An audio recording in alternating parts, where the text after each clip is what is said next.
하나님의 은혜와 평강이 함께하기를 기도드립니다. 오늘도 우리 주님이 주신 그 은혜에 힘입어서 올 한 해도 그 은혜를 누리고 나누는 복된 한 해가 되기를 주님의 이름으로 기도드립니다. 또한 우리 자녀들이 오고 가는 길 안전하게 주님이 지켜주시도록 함께 기도드리도록 하겠습니다. 우리 앞뒤좌우로 다시 한번 인사 나눌 때 이번에는 새해 복 많이 받으세요. 그렇게 인사 나누겠습니다. 새해 복 많이 받으십시오. 새해에도 늘 하나님이 주시는 은혜와 축복 가운데 거하여서 행복만이 가득한 신앙생활을 하시기를 주님의 이름으로 부탁드립니다. 오늘 본문 이전 말씀인 출애굽기 5장에서 모세는 바로에게 찾아가서 하나님 말씀을 전하게 됩니다. 그러나 바로는 모세의 말을 듣고 이스라엘 백성을 더욱 고되게 노동을 시키게 됩니다. 벽돌 생산량은 그대로인데 짚은 주지 않아서 백성들이 그로 인해서 더욱 힘들게 되었다라는 것이 우리 본문 이전의 5장의 말씀입니다. 이런 상황이 되자 이스라엘 백성들이 모세를 원망하기 시작합니다. 이때 하나님은 모세에게 다시 말씀을 하십니다. 우리 7절 말씀을 읽어보겠습니다. 7절 함께 읽겠습니다. 너희를 내 백성으로 삼고 나는 너희의 하나님이 되리니 나는 애굽 사람의 무거운 짐 밑에서 너희를 빼내 너희의 하나님 여호와인 줄 너희가 알지라. 아멘. 하나님은 이스라엘 백성을 내 백성으로 삼아 너희를 구원하겠다라고 말씀하셨고 이 말씀을 이스라엘 백성들에게 전하라라고 모세에게 말씀하십니다. 그리고 모세는 하나님 말씀대로 그대로 백성들에게 전하게 됩니다. 그러나 모세의 말씀을 들은 이스라엘 백성들은 모세가 전하는 그 말을 듣지 않았다라고 성경은 말씀하고 있습니다. 우리 9절도 함께 읽어보겠습니다. 9절 함께 읽겠습니다. 모세가 이와 같이 이스라엘 자손에게 전하나 그들이 마음의 상함과 가혹한 노역으로 말미암아 모세의 말을 듣지 아니하였더라. 아멘. 이스라엘 백성들은 모세의 말을 듣지 않았다라고 분명하게 알려주고 있습니다. 왜 이스라엘 백성들은 모세의 말을 듣지 않은 것일까요? 어쩌면 모세로 인해 노역이 더욱 힘들어졌기 때문에 모세라는 인물을 신뢰하지 못해서일지도 모릅니다. 그런데 이것은 우리의 추측일 뿐이고 성경은 듣지 않은 이유에 대해서 명확하게 알려주고 있습니다. 우리 9절 말씀 한 장 더 넘겨주시면요. 함께 같이 읽겠습니다. 모세가 이와 같이 이스라엘 자손에게 전하나 그들이 마음의 상함과 가혹한 노역으로 말미암아 모세의 말을 듣지 아니하였더라. 아멘. 그들이 이스라엘 백성들이 마음의 상함과 가혹한 노역 때문에 모세의 말을 듣지 않았다라고 성경은 그 이유에 대해서 분명하게 알려주고 있습니다. 우리도 이런 경험을 해본 적이 있을 것입니다. 삶이 힘들어서 먹고 살기가 버거워서 교회 일에 지쳐서 또 사람들과의 관계에 상처를 받아서 여러 가지 이유 때문에 손 하나 까딱하지 못할 정도로 힘들고 아플 때가 있었을 것입니다. 그리고 그때 쉬고 싶다라는 생각도 들고 또 그만두고 싶다라는 생각도 들며 포기하고 싶다라는 생각도 그런 경험을 해본 적이 있을 것입니다. 지금 이스라엘 백성들이 모세를 통해 전하는 하나님의 말씀을 듣지 않은 이 상황, 어쩌면 우리들은 충분히 이해할 수 있고 공감할 수 있는 상황인 것 같습니다. 얼마나 힘들었으면 말씀을 듣지 않았을까라는 생각이 들기 때문입니다. 특히 9절 말씀에서 마음의 상함이라는 단어가 눈에 들어옵니다. 육체의 고된 노동도 힘들고 지치면 포기하고 쉬고 싶습니다. 그러나 육체적인 아픔과 고난보다 마음의 상처는 더 힘든 것 같습니다.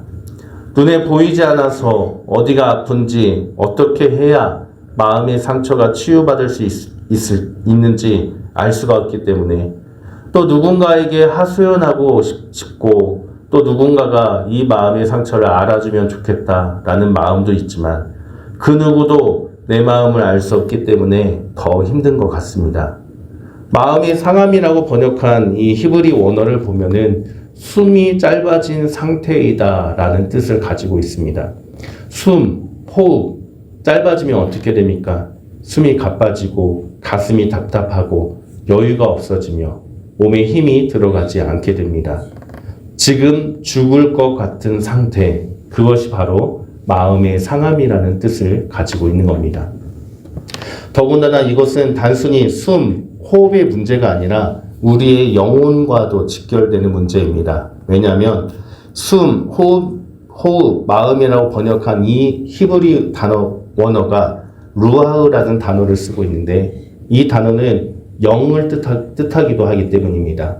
그래서 마음의 상함이라는 것은 우리의 마음의 문제가 아니라 우리의 영혼이 짧아져서 우리의 영혼이 좁아져서 숨이 가쁘고 여유가 없어지며 몸에 힘이 들어가지 않는 상태.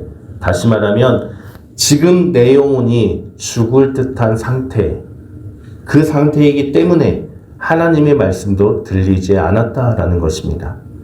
나의 영혼이 지금 죽을 듯이 힘들고 아프기 때문에 하나님의 말씀이 들어올 공간조차 없어서 말씀을 들을 힘조차 없게 된 상태, 그 상태가 바로 마음의 상함의 상태입니다. 어쩌면 이것은 하나님의 말씀을 듣기 싫어서가 아니라 들을 수 없을 만큼 지쳐 있었고 들을 수 없을 만큼 많은 상처를 받았기 때문이다라고 생각해 볼 수 있습니다. 이것은 신앙의 문제가 아니라 생존의 문제로 바라봐야만 이해하고 공감할 수가 있다는 뜻입니다. 우리가 정말 힘들면 때로는 하나님을 원망할 때도 있습니다. 그러나 정말 힘들면 인생의 밑바닥까지 내려가게 되면 원망이라는 것도 나오지 않을 때가 있습니다. 기도도 나오지 않고 찬송도 나오지 않을 때가 있습니다. 그때 누군가가 그러한 상황에 있는 나에게 믿음이 왜 그렇게 약하냐? 믿음으로 이겨내라. 라는 말을 듣게 된다면 내 믿음이 정말 약해서 내가 이렇게 아프고 힘든 것일까? 라는 생각을 하게 됩니다. 그런데 이것은 믿음의 문제가 아닙니다. 생존의 문제로 봐야 됩니다. 우리가 아파서 겪게 되는 고난의 문제이지 믿음의 문제로 볼 수 없는 것입니다. 그렇다면 지금 숨이 멈추고 영혼이 죽을 듯이 아픈 이런 상황에서 어떻게 이 아픔을 이겨낼 수가 있을까요? 우리가 무엇을 해야만 이 상황을 이겨내서 다시 하나님을 바라보는 믿음으로 바로 설 수 있을까요? 오늘 본문 이후에 출애굽기의 말씀을 읽다 보면 참 놀라운 사실 한 가지를 발견하게 됩니다. 그것은 하나님은 지금 아파하고 힘들어하는 마음이 상하고 영혼이 상하여 아파하는 그러한 이스라엘 백성들에게 믿음의 행동을 요구하지 않는다라는 겁니다. 오늘 본문 이후에 출애굽하기 전까지의 이야기는 모세와 바로의 싸움이 이어집니다. 하나님이 모세를 통해 전능함을 보여주시고 바로는 자신들의 신하들을 통해서 그에 맞서 싸우는 싸움의 이야기가 이어지는 것이지 하나님께서 이스라엘 백성들에게 너희는 이런 행동을 해야 된다. 그게 믿음의 백성이다. 라고 믿음의 행동이나 결단을 요구하는 내용이 없다라는 것입니다. 오늘 본문 말씀 7절 말씀을 다시 한번 읽어보겠습니다. 우리 함께 읽겠습니다. 너희를 내 백성으로 삼고 나는 너희의 하나님이 되리니 나는 애굽 사람의 무거운 짐 밑에서 너희를 빼낸 너희의 하나님 여호와인 줄 너희가 알지라. 아멘. 하나님은 모세를 통해서 이스라엘 백성들에게 말씀을 전하시는데 애굽에서 너희를 빼낸 너희의 하나님 여호와인 줄 너희가 알지라 라고 그 말씀만 하셨습니다. 이스라엘 백성들에게 너희를 구원해 줄 테니까 너희의 믿음의 행동을 나에게 보여줘라. 그렇게 요구하신 것이 아니라 내가 지금부터 애굽에서 너희를 구원해 줄 테니까 너희가 믿는 하나님은 바로 그런 하나님인 줄을 너희가 이제 알게 될 것이다 라고 그 말씀만 하셨다는 겁니다. 안다라는 단어는 머리로 아는 것을 뜻하지 않습니다. 히브리어로 안다라는 이 단어는 내가 몸으로 경험하고 내 전인격적으로 경험해서 알게 되는 그런 단어의 뜻입니다. 결국 이스라엘 백성들의 믿음의 그 행동을 통해서 구원을 얻은 것이 아니라 하나님 자신이 스스로 하나님의 구원 역사를 행하시고 그 구원 역사를 이스라엘 백성들은 그저 경험하여서 하나님이 어떠한 분인지를 알게 된다는 겁니다. 하나님의 구원 역사에 이스라엘 백성들은 그저 참여할 뿐이라는 것입니다. 힘들고 아파서 아무것도 할 수 없는 그때 하나님은 이들의 그 아픔을 아시기 때문에 이들에게 무언가 행동을 요구하는 것이 아니라 내가 지금부터 너희 아픔 가운데 있는 너희를 구원으로 이끌 테니까 너희는 그저 내가 행하는 구원 역사를 경험하고 그로 인해서 나 여호와가 누구인지를 알게 될 것이다 라고 그렇게 말씀하셨다는 겁니다. 설교를 준비하면서 선배 목사님께서 저에게 하신 말씀이 생각났습니다. 고난과 문제는 종류와 크기가 다를 뿐 누구에게나 다 존재하고 어떤 교회나 다 존재하다. 사랑하는 성도님들, 여러분에게 지금 어떠한 고난이 있습니까? 어떠한 아픔과 어떠한 문제들이 있습니까? 그것으로 인해 지금 아무것도 할 수 없을 정도로 숨이 막히고 영혼이 죽을 것 같은 그런 아픔 가운데 있으십니까? 그런데 우리 하나님은 그러한 상황 속에 있는 우리들의 그 아픔을 보시고 우리에게 무언가를 믿음의 행동을 요구하지 않으시는 분이십니다. 그저 하나님은 여전히 우리 곁에서 함께 계시고 여전히 우리에게 은혜를 베푸시며 여전히 우리가 고난의 그 상황에서 이겨낼 수 있도록 우리를 구원해 주시기 위해서 이끌어 가시는 분이십니다. 때로는 아무것도 하지 못할 때 무언가를 하려고 발버둥치기보다는 여전히 우리와 함께 하시고 우리를 구원으로 이끄시는 하나님의 그 역사의 흐름에 순응하여 흘러가는 것, 그것 역시 믿음의 걸음이며 하나님의 구원을 경험하는 것일 수도 있다라는 말씀입니다.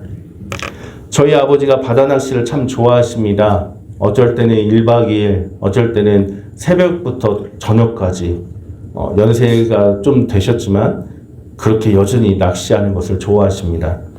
어머니는 많이 걱정을 하셨습니다. 왜냐하면 바다 낚시 배가 작다 보니까 바다 낚시하는 그 배를, 고기배를 흔히 말하는 통통배라고 하지 않습니까?